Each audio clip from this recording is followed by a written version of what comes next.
Hello and welcome back to Unnati IAS. आज के lecture में हम लेबर लॉज का अपना 13 लेक्चर डिस्कस करेंगे और इस 13th लेक्चर में हम बाल और किशोर श्रम निषेध और विनियमन अधिनियम 1986 के बारे में डिटेल से देखेंगे। Child and juvenile labour prohibition and regulation act 1986। इस एक्ट के बारे में आपके पास चाइल्ड लेबर के एक्ट के बारे में आपके सिलेबस में एएलसी वालों के असिस्टेंट लेबर कमिश्नर वालों के सिलेबस में स्पेशली मेंशन कर रखा है, तो इसको हम थोड़ा डिटेल में डिस्कस करेंगे। और आपको पता ही होगा कि अभी हाल ही में कुछ दिन पहले एएलसी का एक नया नोटिफिकेशन भी आया है जिसमें कुछ पोस्ट और दी गई हैं। और हाँ, कुछ बच्चों का कन्फ्यूज़न था कि या क्या इसका एग्ज़ाम अलग होगा, तो बिल्कुल इस पोस्ट का जो अभी निकली है इसका एग्ज़ाम सेपरेट होगा और जो पहले वाली पोस्ट थी उसका एग्ज़ाम सेपरेट होगा। दोनों सेपरेटली कंडक्ट किए जाएंगे। तो सबसे पहले देखिए, हम रेगुलर इसलिए नहीं रह पा रहे हैं कि थोड़ी तबीयत ख़राब होने की वजह से रेगुलरिटी नहीं बन पा रही है और आपको हमारी आवाज़ से भी, वॉइस से भी लग रहा होगा कि तबीयत ठीक नहीं है। लेकिन आज भी बहुत ज़्यादा तबीयत ख़राब है, लेकिन फिर भी क्योंकि बहुत ज़्यादा गैप हो गया था इसकी वजह से हमने कोशिश की है कि आपको कम से कम एक लेक्चर प्रोवाइड कराएं। देखिए, आज के लेक्चर के बाद हमारे पास ये 4 एक्ट और बचेंगे जिसको हम पूरी कोशिश करेंगे अपनी नेक्स्ट वीक तक ख़त्म करने की। नेक्स्ट वीक मतलब 22 जनवरी से पहले तक हम इसको ख़त्म करने की पूरी कोशिश करेंगे। 22 से 23 जनवरी तक, यानी कि नेक्स्ट संडे। एक तो कल संडे है, उसके बाद नेक्स्ट संडे से पहले हम इसको ख़त्म करने की कोशिश करेंगे, ये चारों एक्ट। इसके अलावा जो हमारे 2 टॉपिक और हैं जिसमें हम ह्यूमन रिसोर्स डेवलपमेंट डिस्कस करेंगे और प्रिंसिपल ऑफ नेचुरल जस्टिस। तो हम पहले प्रिंसिपल्स ऑफ नेचुरल जस्टिस को देखेंगे, उसके बाद ह्यूमन रिसोर्स डेवलपमेंट पर लेक्चर आपको प्रोवाइड करेंगे। साथ ही साथ लेबर लॉस पर जो और इंडस्ट्रियल रिलेशन पर जो कुछ स्पेशल टॉपिक हैं जिसकी पीडीएफ हमने अपने पेड क्लासेस के बच्चों को प्रोवाइड की है, कि जैसे कि कितने टाइप की ऑर्गेनाइजेशंस होती हैं, कितने टाइप की यूनियंस होती हैं, कितने टाइप की स्ट्राइक्स होती हैं, इस सब के बारे में भी हम आपको अलग से लेक्चर प्रोवाइड कराएंगे। हालांकि इसकी पीडीएफ हम अपने पेड स्टूडेंट्स को दे चुके हैं। तो शुरू करते हैं आज के अपने लेक्चर से। तो हमारा जो एक्ट है वो आज बाल और किशोर श्रम निषेध और विनियमन अधिनियम 1986, child and adolescent labour prohibition and regulation act 1986, इसे जुवेनाइल भी आप कह सकते हैं। देखिए, सबसे पहले अधिनियम का संक्षिप्त नाम, विस्तार, उद्देश्य और परिभाषाएं। तो देखिए, यूपीएससी का क्वेश्चन बनाने का, जैसे हम कई बार आपको बता चुके हैं कि फॉर्मेट जो होता है वो बहुत बेसिक सी चीज़ को की पॉइंट्स पर फोकस करके बहुत आसानी से आपको कंफ्यूज करने की कोशिश करती है। जैसे कि आप ये देखेंगे कि इसका एक्ट का नाम क्या है, जैसे कि हमने आपको बताया, बाल और किशोर श्रम निषेध और विनियमन अधिनियम 1986। ये कहाँ पर लागू है? पूरे भारत में। अब आपको स्टेटमेंट यूपीएससी की तरफ से दिया जा सकता है कि निम्नलिखित कथनों पर विचार कीजिए, या बाल और किशोर श्रम अधिनियम 1986 के अंतर्गत निम्नलिखित कथनों पर विचार कीजिए। पहला, इसको 1986 में लागू किया गया था, या 1900 आपको ऐसे दे दिया जाएगा, बाल और किशोर श्रम अधिनियम के बारे में निम्नलिखित कथनों पर विचार कीजिए, या निम्नलिखित में से सही कथन चुनिए। पहला, इसको 1986 में लागू किया गया था। दूसरा, ये जम्मू कश्मीर को छोड़कर पूरे भारत में लागू है। तो आप बहुत आसानी से इसमें इस स्टेटमेंट में कंफ्यूज हो सकते हैं कि हाँ, इसको 1986 में लागू किया गया था तो हो सकता है कि ये जम्मू कश्मीर में ना लागू होता हो। तो ऐसा नहीं है। अब जितने भी अधिनियम हैं वो ऑल ओवर इंडिया लागू किए जाते हैं, चाहे वो जम्मू कश्मीर ही क्यों ना हो। JNK में भी ये लागू किए जाते हैं, और लद्दाख में, यूनियन टेरिटरी लद्दाख। दूसरी चीज़, हम आपको एक चीज़ और बताना चाहेंगे कि अगर आप प्रीवियस ईयर के क्वेश्चन पेपर देखेंगे ALC के, तो APFC से हटकर, क्योंकि देखिए APFC में आपका EPFO डिपार्टमेंट काम करता है। देखिए, अगर आप दोनों एग्ज़ाम्स में ALC और APFC दोनों के एग्ज़ाम से पहले अगर आप दोनों के नोटिफिकेशंस को देखेंगे, तो APFC में सिंपली ग्रेजुएशन की एसेंशियल रिक्वायरमेंट होती है, सिंपल ग्रेजुएशन। उसके अलावा जो प्रेफरेंशियल है वो अलग है, उसको हम काउंट नहीं कर रहे हैं। ग्रेजुएशन सिंपल रिक्वायरमेंट है। इसी तरह ALC को अगर जब आप देखेंगे तो इसमें ग्रेजुएशन प्लस 2 इयर्स डिप्लोमा, ये हम पहले भी आपको कई बार बता चुके हैं, 2 years diploma in social work और लेबर वेलफेयर, और फिर या फिर आपके पास लॉ डिग्री हो, या फिर ग्रेजुएशन के साथ 2 साल का डिप्लोमा हो पर्सनल मैनेजमेंट में।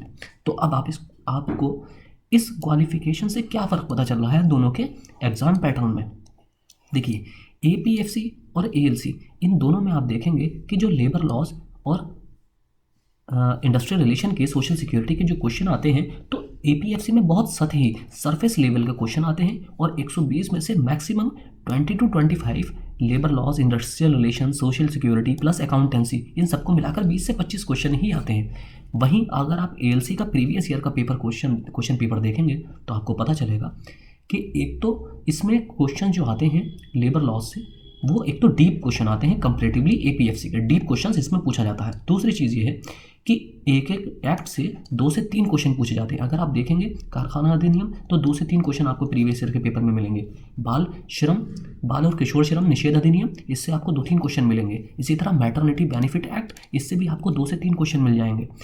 तो और जबकि एपीएफसी में ज़रूरी नहीं है कि आपसे इंडस्ट्रियल रिलेशन पर क्वेश्चन पूछ ही लिया जाए, हालांकि 1-2 क्वेश्चन पूछे जाते हैं, लेकिन कोई ऐसा हार्ड एंड फास्ट रूल नहीं है यूपीएससी के पूछे ही आपसे। लेकिन इसमें एनी हाउ यूपीएससी क्वेश्चन पूछेगी ही, हर हालत में आपसे इससे क्वेश्चन पूछा ही जाएगा लेबर लॉ से।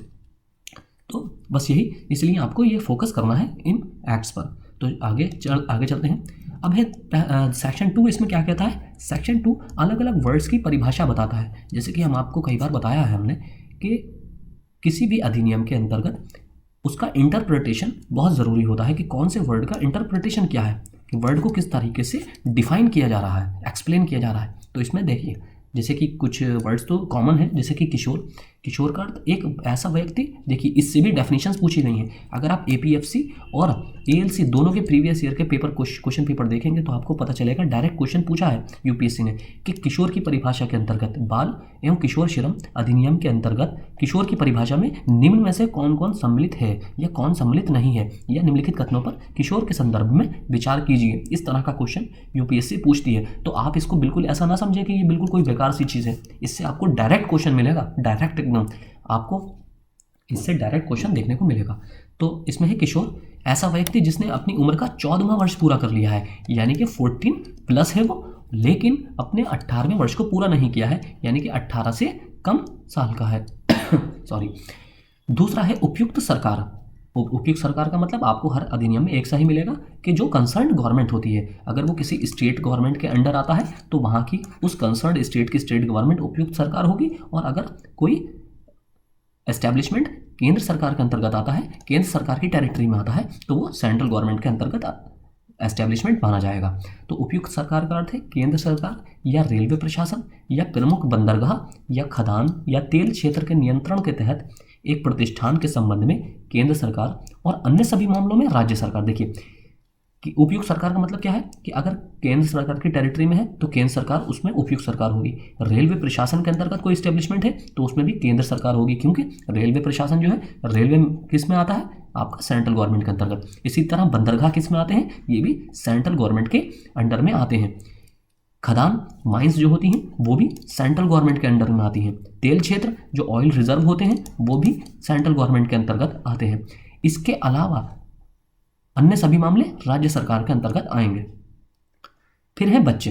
बच्चों का अर्थ है एक व्यक्ति जिसने अपनी 14वीं वर्ष की आयु या ऐसी आयु पूरी नहीं की है जिसे बच्चों के निःशुल्क और अनिवार्य शिक्षा अधिनियम 2009 में निर्दिष्ट किया जा सकता है, या जो भी अधिक हो। देखिए, अगर आप अभी का कॉन्स्टिट्यूशन देखेंगे, पॉलिटी में आपने पढ़ा होगा कि आर्टिकल 21A क्या कहता है? आर्टिकल 21A कहता है कि बच्चों को निःशुल्क शिक्षा, कितने? 14 वर्ष से कम उम्र के बच्चों को निःशुल्क शिक्षा। तो देखिए, और हाँ एक चीज़ और हम बता दें आपको, ये शायद आपने नोटिस नहीं किया होगा और ना ही किसी चैनल पर आप तक यूट्यूब पर आपने सुना होगा कि यही एक ऐसा आर्टिकल है, यही एक ऐसा प्रोविज़न है, 14 वर्ष से कम उम्र के बच्चों को निःशुल्क शिक्षा। ये एक ऐसा प्रोविज़न है पूरे कॉन्स्टिट्यूशन के अंदर जो आपको फंडामेंटल राइट्स में भी मिलेगा, डीपीएसपी में, directive principle of state policy में भी मिलेगा, और फंडामेंटल आपकी ड्यूटीज़ में भी मिलेगा। ये एक अकेला प्रोविज़न है जो तीनों आपको पार्ट में मिलेगा। तो इसमें हम देखेंगे कि देखिए, तो अभी हम क्या बता रहे थे कि 14 वर्ष से क्या प्रोविज़न किया गया है कि 14 वर्ष से कम आयु के बच्चों को निःशुल्क शिक्षा का प्रावधान हमारे संविधान में किया गया है। लेकिन तो वो किसकी कैटेगरी में आते हैं? वो बच्चों की कैटेगरी में आते हैं। मान लीजिए अगर आगे चलकर भविष्य में इस 14 वर्ष की आयु को बढ़ाकर क्या कर दिया जाए, 15 या 16 वर्ष कर दिया जाए कि 16 वर्ष से कम की आयु के सभी बच्चों को निःशुल्क शिक्षा का प्रावधान अगर संविधान में अमेंडमेंट करके कर दिया जाए तो यहाँ बच्चे की डेफिनेशन ऑटोमेटिक चेंज हो जाएगी। इसका मतलब ये है, यानी कि फिर उसमें क्या होगा, 14 वर्ष की आयु नहीं, फिर अगर 16 वर्ष की आयु कर दी गई है संविधान में तो 16 वर्ष से कम उम्र के जितने भी बच्चे होंगे उनको बच्चों की श्रेणी में रखा जाएगा। फिर है दिन। दिन का अर्थ है मध्य रात्रि से शुरू होने वाले 24 घंटे की अवधि। दिन क्या होता है, यानी कि रात के 12 बजे जिसे हम 00 भी कहते हैं। 00 अगर रेलवे टाइम देखें हम तो 00 में मध्य रात्रि से शुरू होने वाले 24 घंटे की अवधि, यानी कि आपका 11:59 तक की अवधि, इसको मध्य रात्रि, इसका 24 घंटे का दिन कहा जाता है। फिर है प्रतिष्ठान, यानी कि एस्टैब्लिशमेंट। एक दुकान, वाणिज्यिक प्रतिष्ठान, कार्यशाला, खेत, आवासीय होटल, रेस्टोरेंट, खाने का घर, थिएटर या सार्वजनिक मनोरंजन के अन्य स्थान इसमें शामिल होते हैं। फिर है परिवार एक अधिभोग के संबंध में व्यक्ति, पत्नी या पति का अर्थ जैसा भी हो ऐसे व्यक्ति का हो सकता है और उनके बच्चे, ऐसा कोई भी भाई या बहन। फिर है दखलकार।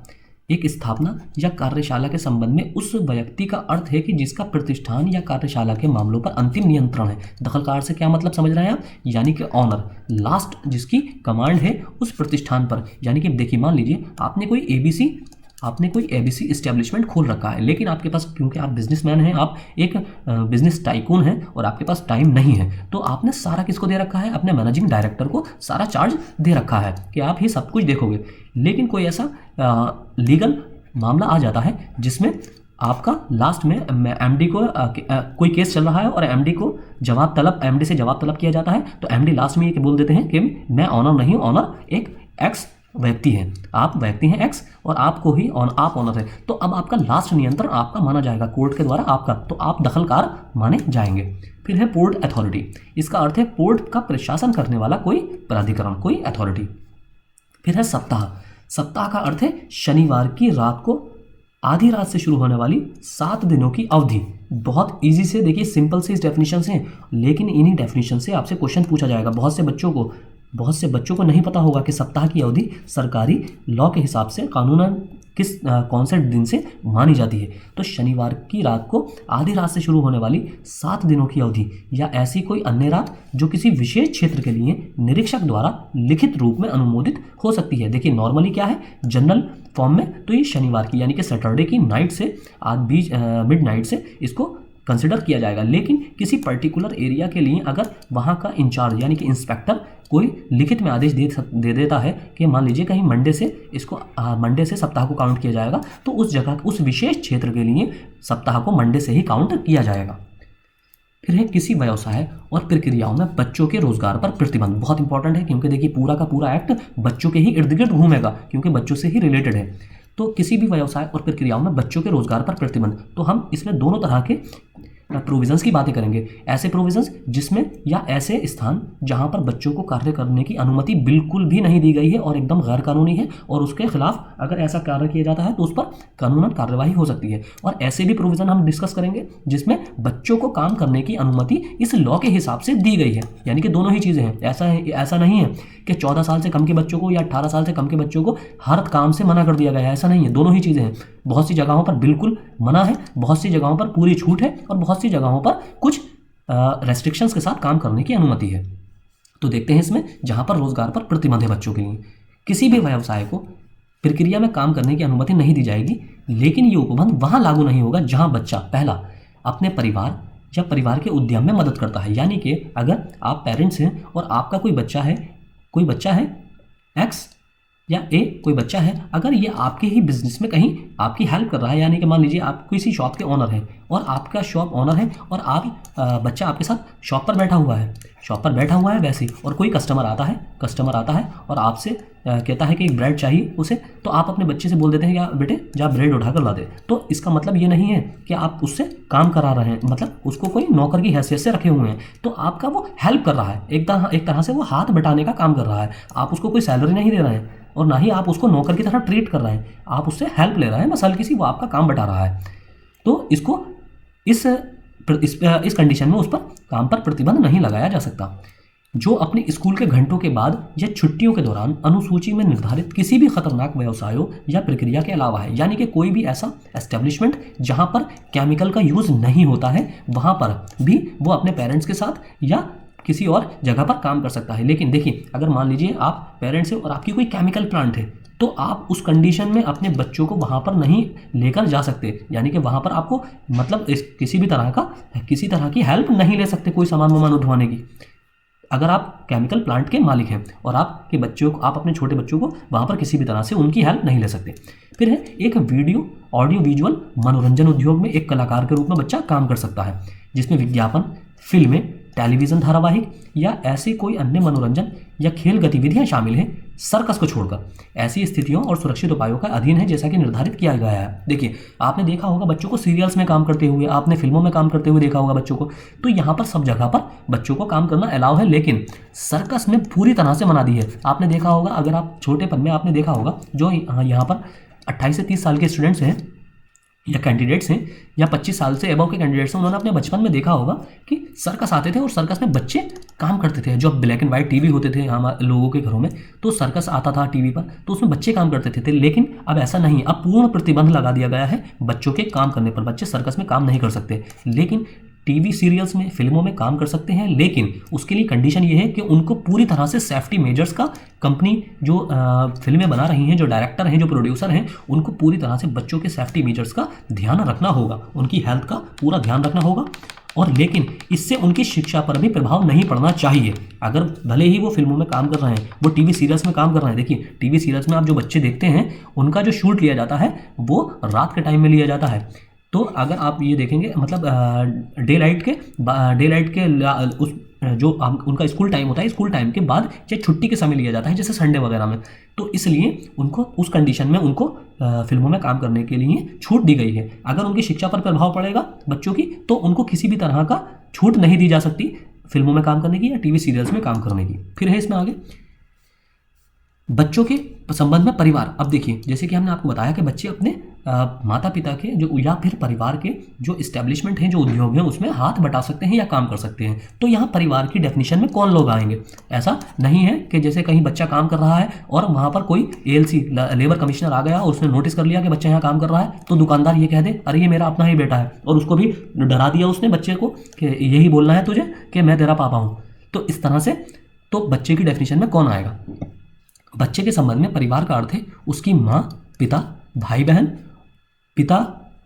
भाई बहन और पिता, बहन और भाई, माता बहन और भाई। तो ये सब बच्चे के परिवार के संदर्भ में देखे जाएंगे। पारिवारिक उद्यम कौन सा माना जाएगा? इसका अर्थ किसी भी कार्य, पेशा, निर्माण या व्यवसाय से है जो परिवार के सदस्यों द्वारा अन्य व्यक्तियों के साथ किया जाता है। देखिए, जो फैमिली एस्टेब्लिशमेंट या फैमिली बिजनेस जो कंसिडर किया जाएगा, वो किसे कंसिडर किया जाएगा? या तो उसके कंप्लीट ऑनर उसके पेरेंट्स हैं, या फिर परिवार की कंडीशन डेफिनेशन में आने वाले लोग हैं वो कंप्लीट ऑनर हैं उस बिजनेस के, या फिर परिवार की डेफिनेशन में आने वाले लोगों में से कोई भी किसी बिजनेस में पार्टनर है, तो भी वो पारिवारिक उद्यम की डेफिनेशन में कंसिडर किया जाएगा। फिर है कलाकार। कलाकार का अर्थ है एक बच्चा जो किसी कार्य या शौक को पेशे के रूप में करता है या उसका अभ्यास करता है, जैसे कि कोई एक्टर, कलाकार मतलब एक्टर, जिसे सीधे तौर पर उसे अभिनेता, गायक, खेल व्यक्ति या किसी ऐसे अन्य गतिविधि में के रूप में शामिल किया जा सकता है जो मनोरंजन या खेल गतिविधियों से संबंधित हो सकता है। फिर है कुछ खतरनाक व्यवसायों और प्रक्रियाओं में किशोरों के रोजगार पर प्रतिबंध। देखिए, अब इसमें किस किस व्यवसाय पर प्रतिबंध लगाया गया है? पहला है इसमें किसी भी किशोर को नियत समय में नियोजित या खतरनाक व्यवसायों या प्रक्रियाओं में किसी में काम करने की अनुमति नहीं दी जाएगी, बशर्ते कि केंद्र सरकार अधिसूचना द्वारा गैर खतरनाक काम की प्रकृति को निर्दिष्ट कर सकती है, जिसके लिए एक किशोर को इस अधिनियम के तहत काम करने की अनुमति दी जा सकती है।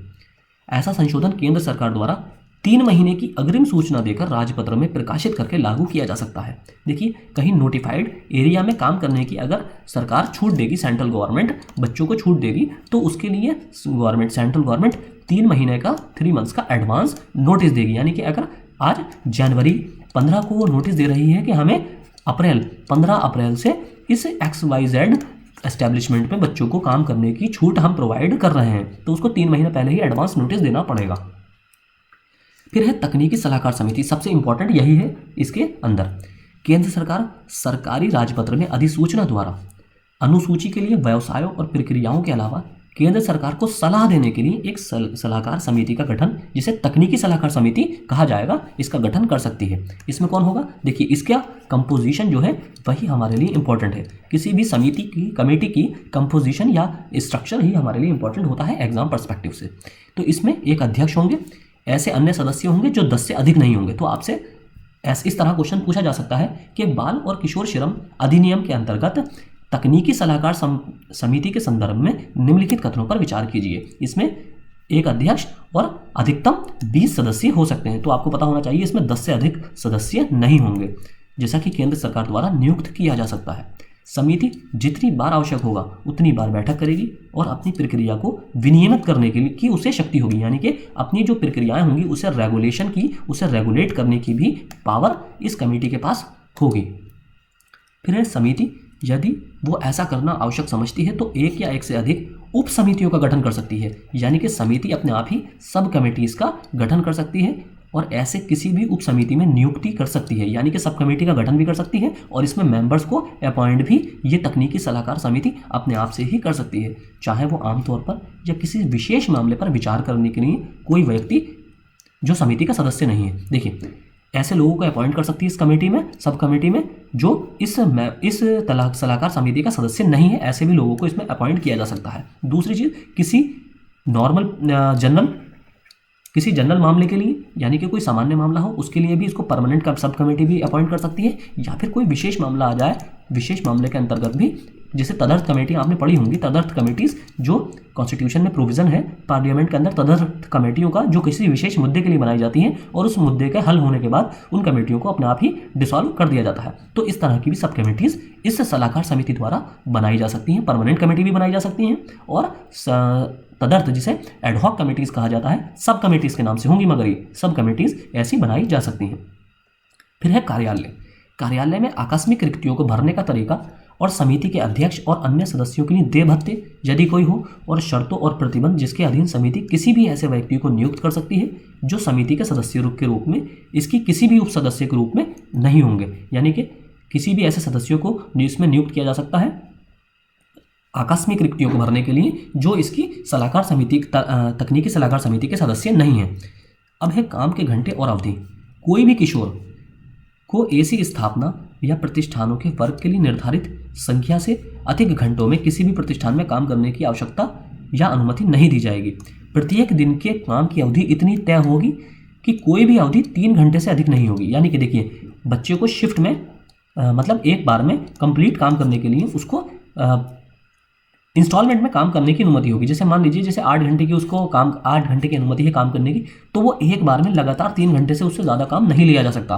तो जैसे कि आपने पढ़ा था और लॉ में, जैसे फैक्ट्रीज एक्ट में, तो उसमें क्या है, जैसे 9 घंटे की शिफ्ट है तो उसमें एक बार में 5.5 घंटे से ज़्यादा काम नहीं लिया जा सकता या 4.5 घंटे से ज़्यादा काम नहीं लिया जा सकता। इस तरह से कुछ प्रोविजंस दिए गए थे। लेकिन बच्चों के मामले में क्या है, किशोर के मामले में, एडोलेसेंट के, कि उसे 3 घंटे से ज़्यादा एक बार में काम नहीं लिया जा सकता।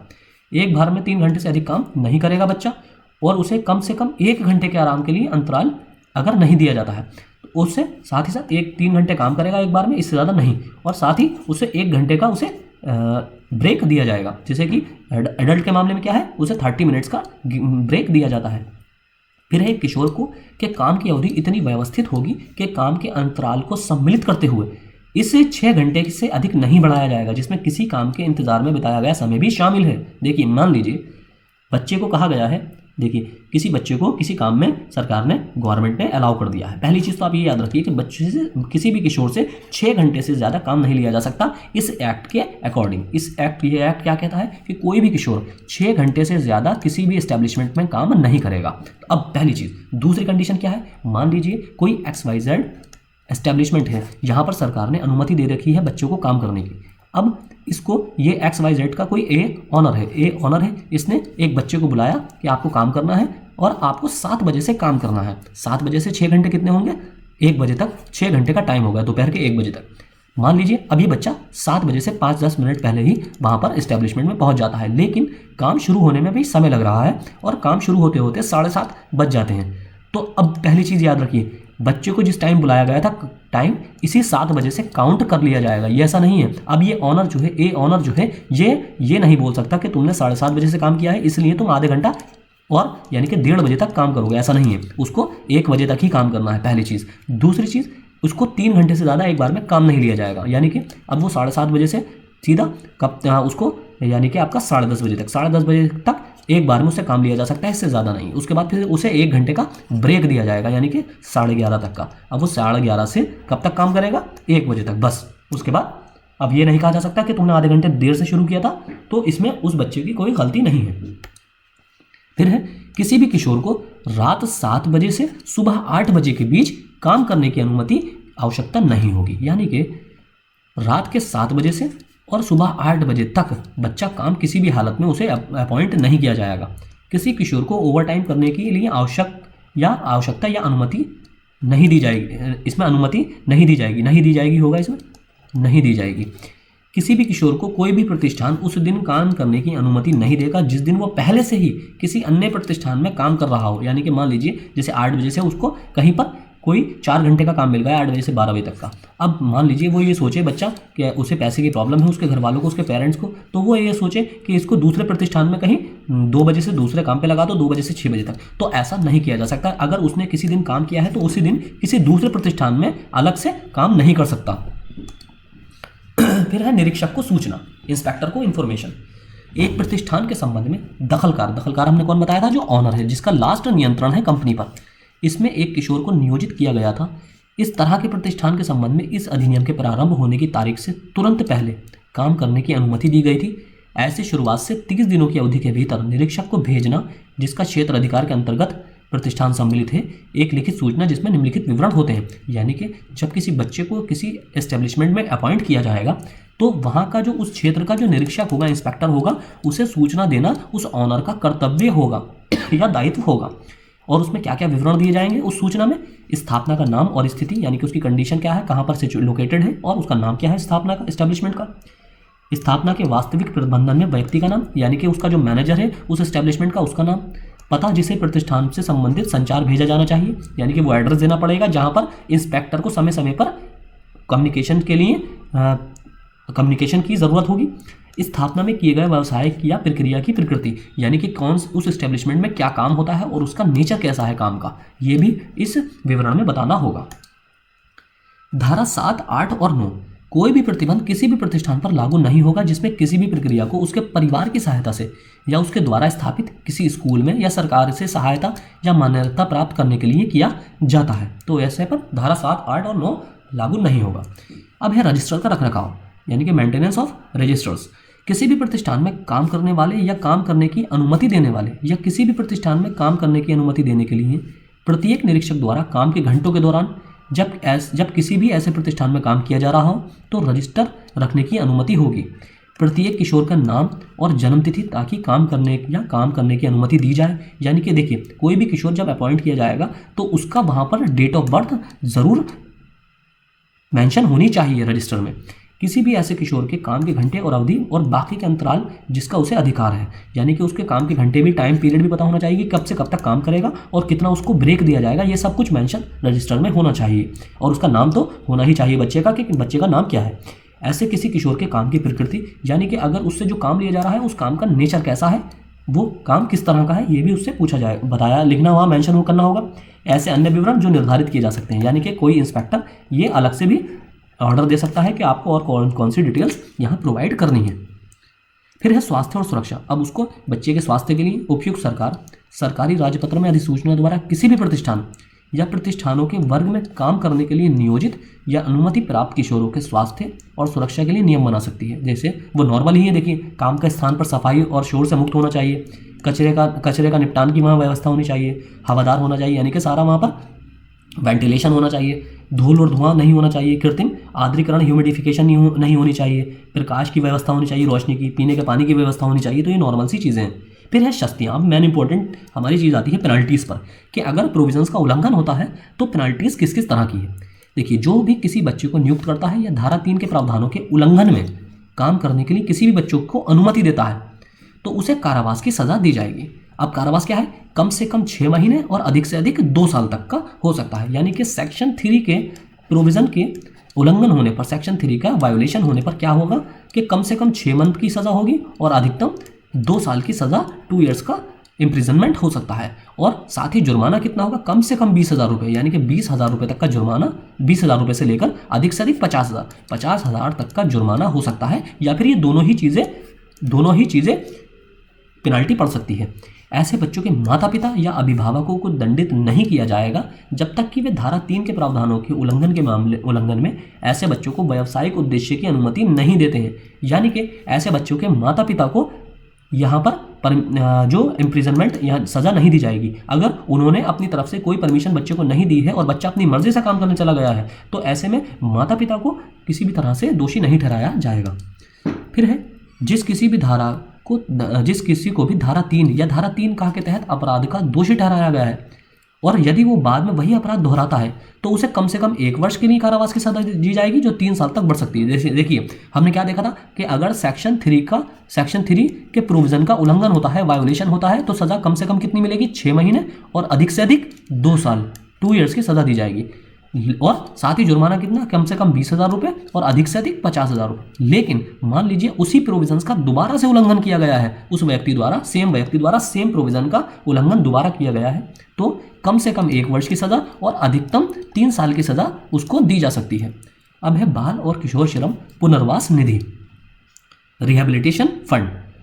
उपयुक्त सरकार को प्रत्येक जिले में 2 या 2 से अधिक जिलों के लिए एक कोष का गठन करना होगा। बहुत इंपॉर्टेंट है ये प्रोविजंस, बहुत इंपॉर्टेंट है। अगर आपसे क्वेश्चन पूछा जाएगा तो ज़्यादातर पूरी उम्मीद है कि यहीं से और पेनल्टीज से क्वेश्चन पूछा जाएगा। उपयुक्त सरकार को प्रत्येक जिले में, यानी कि या तो हर डिस्ट्रिक्ट में एक पुनर्वास निधि बनाए बच्चों के लिए, या फिर कई जिलों को मिलाकर एक पुनर्वास निधि फंड बना सकती है सेंट्रल गवर्नमेंट या स्टेट गवर्नमेंट, जिसे बाल और किशोर श्रम पुनर्वास निधि कहा जाएगा, जिसके अधिकार क्षेत्र के भीतर बच्चे और किशोर के नियोक्ता से वसूल किए गए जुर्माने की राशि होगी, जिसे जिलों से जमा किया जाएगा। फिर है इसमें, उपयुक्त सरकार प्रत्येक बच्चे या किशोर के लिए कोष में 15,000 रुपये की राशि जमा करेगी। यानी कि जो भी कंसर्न गवर्नमेंट होगी जिसके अंतर्गत वो इस्टेब्लिशमेंट आता होगा, उसमें हर एक बच्चे के लिए 15,000 रुपये की राशि जमा की जाएगी, 15,000 की। और उपधारा 1 के तहत जुर्माना राशि जमा की जाएगी। अगर जो लोगों से जुर्माना लिया गया है, यानी कि जो पेनल्टीज के थ्रू जुर्माना आया है, वो भी उस फंड में जमा किया जाएगा। उपवर्गों 1 और 2 के तहत निधि में जमा की गई राशि ऐसे बैंकों में जमा की जाएगी जो या इस तरह से निवेश किया जाएगा जैसा उपयुक्त सरकार तय कर सकती है। फिर है, जमा या निवेश की गई राशि, जैसा कि मामला उपधारा के तहत हो सकता है, और उस पर अर्जित ब्याज उस बच्चे या किशोर को भुगतान किया जाएगा जिसके पक्ष में ऐसी राशि जमा की जाती है, जैसा कि निर्धारित किया जाए। यानी कि किसी बच्चे के साथ कोई प्रोविजन का वायोलेशन हुआ है तो उसके तहत 15,000 रुपये तो सरकार हर बच्चे के तहत जमा ही करेगी, प्लस जो प्रोविजन के वायोलेशन के बाद जो दंडित व्यक्ति है उसकी तरफ से जितना जुर्माना वसूल किया गया है उस जुर्माने को लेकर इस बच्चे को दिया जाएगा, प्लस जो जितने टाइम तक उस पैसे से सरकार ने लाभ किसी तरह के इन्वेस्टमेंट में करके उस पर जो ब्याज कमाया है वो ब्याज सहित बच्चे को पैसा पूरा लौटाया जाएगा। फिर है अपराधों की पुनरावृत्ति। आपराधिक प्रक्रिया संहिता 1973 में कुछ भी होने के बावजूद जिला मजिस्ट्रेट आरोपी व्यक्ति के आवेदन पर उसके द्वारा पहली बार किए गए किसी भी अपराध को धारा 14 की उपधारा के तहत शामिल कर सकता है, या किसी आरोपी व्यक्ति द्वारा माता पिता या अभिभावक के रूप में किया गया कोई अपराध, इस तरह से और उचित सरकार को ऐसी राशि के भुगतान पर जैसा निर्धारित किया जाता है। फिर अभियुक्त अपराध की संरचना के लिए ऐसी राशि का भुगतान करने में विफल रहता है तो इस अधिनियम के प्रावधानों के अनुसार ऐसे व्यक्ति के खिलाफ कार्यवाही की जाएगी। दंड के संबंध में कुछ कानून का संशोधित आवेदन। अब इसमें क्या है, जहां किसी भी व्यक्ति को उपधारा 2 में उल्लिखित किसी भी प्रावधान के उल्लंघन का दोषी पाया जाता है और उसे दंडित किया जाता है तो वह धारा 14 की उपधारा 1 और 2 में दिए गए दंड के लिए उत्तरदायी होगा।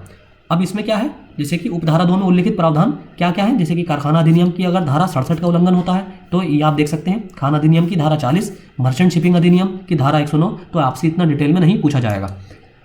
अपराधों की संबंधित प्रक्रिया। कोई भी व्यक्ति, पुलिस अधिकारी या निरीक्षक सक्षम न्यायालय के किसी भी न्यायालय में इस अधिनियम के तहत अपराध की शिकायत दर्ज कर सकता है। इस अधिनियम के प्रयोजनों के लिए एक निर्धारित चिकित्सा प्राधिकार द्वारा दिए गए बच्चे की आयु के अनुसार प्रत्येक प्रमाण पत्र बच्चे की आयु के संबंध में निर्णायक साक्ष्य हो सकते हैं। यानी कि जो बर्थ सर्टिफिकेट होगा उसे ही निर्णायक माना जाएगा उसकी एज को कंसिडर करने के लिए, बच्चे की एज को कंसिडर करने के लिए।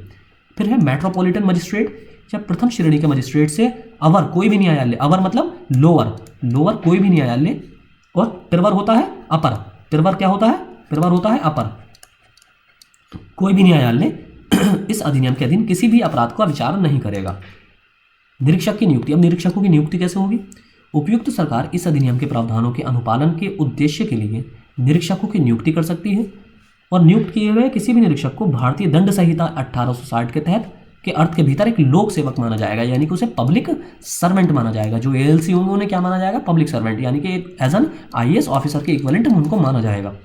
केंद्र सरकार निम्न में से किसी भी निरीक्षक की नियुक्ति कर सकती है: केंद्रीय मुख्य श्रम आयुक्त, सभी क्षेत्रीय श्रम आयुक्त, सभी उप मुख्य श्रम आयुक्त, या सभी सहायक श्रम आयुक्त, या सभी श्रम प्रवर्तन अधिकारी। इसका नाम आपने सुना होगा, अभी हाल ही में जो एग्जाम हुआ है, एनफोर्समेंट ऑफिसर, एनफोर्समेंट ऑफिसर जो होंगे उनको, या फिर केंद्रीय मुख्य श्रम आयुक्त, सेंट्रल चीफ लेबर कमिश्नर, या रीजनल लेबर कमिश्नर, या फिर आपका असिस्टेंट लेबर कमिश्नर। तो इस तरह से किसी को भी नियुक्त सरकार कर सकती है।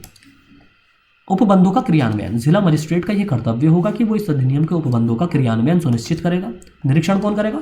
समुचित सरकार समय समय पर उन स्थानों का निरीक्षण करेगी जिन पर बच्चों का रोजगार निषिद्ध है, साथ ही उन स्थानों पर भी जहां बच्चे नियोजित हैं, यानी कि जो प्रोहिबिटेड हैं, ऐसे स्थान जो बच्चों से काम लेने के लिए प्रोहिबिटेड है, वहां पर भी इंस्पेक्शन एकदम अचानक से किया जा सकता है, यानी कि वहां पर रेड मारी जा सकती है। और ऐसे स्थान जहां पर बच्चों को कार्य करने की छूट है, अलाउ है, वहां पर भी रेड मारी जा सकती है, क्योंकि उसमें रात के 7 बजे, शाम 7 बजे से सुबह 8 बजे तक इस टाइम के बीच काम करने की अनुमति बच्चों के लिए नहीं है। तो इसलिए भी जहां पर जिन इंडस्ट्रीज में अलाउ है बच्चों का काम करना, तो वहां पर भी रेड डाली जा सकती है। नियम बनाने की शक्ति, समुचित सरकार को अधिकार है कि शासकीय राजपत्र में अधिसूचना जारी करके इस अधिनियम के प्रावधानों को लागू करने के लिए नियम बनाएगी, और नियम निम्न मामलों में उपबंध बना सकती है, यानी कि बालकों के कार्य करने के घंटे, यानी कि जैसे 6 घंटे का काम है, इसे कम या ज़्यादा किया जा सकता है। नियोजन में या नियोजन चाहने वाले युवकों या युवतियों की आयु प्रमाण पत्र संबंधी प्रमाण पत्र बनाने की शक्ति। धारा 19 केंद्र तथा राज्य सरकार के लिए आवश्यक बनाती है कि निर्मित नियम तथा जारी अधिसूचनाओं को क्रमशः संसद और विधानसभा के पटल पर रखें। देखिए, संसद और विधानसभा दोनों की क्यों कहा गया है कि अगर वो एस्टेब्लिशमेंट सेंट्रल गवर्नमेंट के अंडर में है तो उसे पार्लियामेंट के अंतर्गत रखा जाएगा, और स्टेट गवर्नमेंट के अंदर आता है वो एस्टेब्लिशमेंट, तो उसे उस स्टेट गवर्नमेंट की लेजिस्लेटिव असेंबली में रखा जाएगा, और 30 दिनों के लिए उसे सत्र में रखा जाएगा। यदि उसे पारित नहीं किया जाता है तो नियम निष्प्रभावी होंगे, यानी कि 30 दिनों तक रखा जाएगा। 30 दिनों में अगर उनको लागू नहीं किया जाता है तो उन नियमों को नल एंड वॉइड कर दिया जाएगा। इस अधिनियम के तहत राज्य सरकार द्वारा बनाए गए हर नियम को उस राज्य की विधायिका के समक्ष जैसा वो बनाया जा सकता है रखा जाएगा। कठिनाइयों को दूर करने की शक्ति, यदि इस अधिनियम के प्रावधानों को प्रभावी करने में कोई कठिनाई उत्पन्न होती है तो केंद्र सरकार आधिकारिक राजपत्र में प्रकाशित आदेश द्वारा ऐसे प्रावधान बना सकती है जो कठिनाई को दूर करने के लिए आवश्यक प्रतीत होते हैं। लेकिन राष्ट्रपति के अनुमोदन प्राप्त करने की तिथि से 3 वर्ष की अवधि बीतने के पश्चात ऐसा आदेश नहीं दिया जाएगा, और हर आदेश को कहाँ रखा जाएगा? पार्लियामेंट के टेबल पर रखा जाएगा, और अगर स्टेट गवर्नमेंट का मामला है तो लेजिस्लेटिव असेंबली की टेबल पर रखा जाएगा। तो ये हमारा बाल और किशोर श्रम निषेध अधिनियम 1986 था। नेक्स्ट वीक यानी कि मंडे से हम अपने बाकी के लेक्चर कवर करेंगे, जो हमारे 4 एक्ट और बचे हैं उनको कवर करेंगे। तो आज के लेक्चर में इतना ही। Thank you.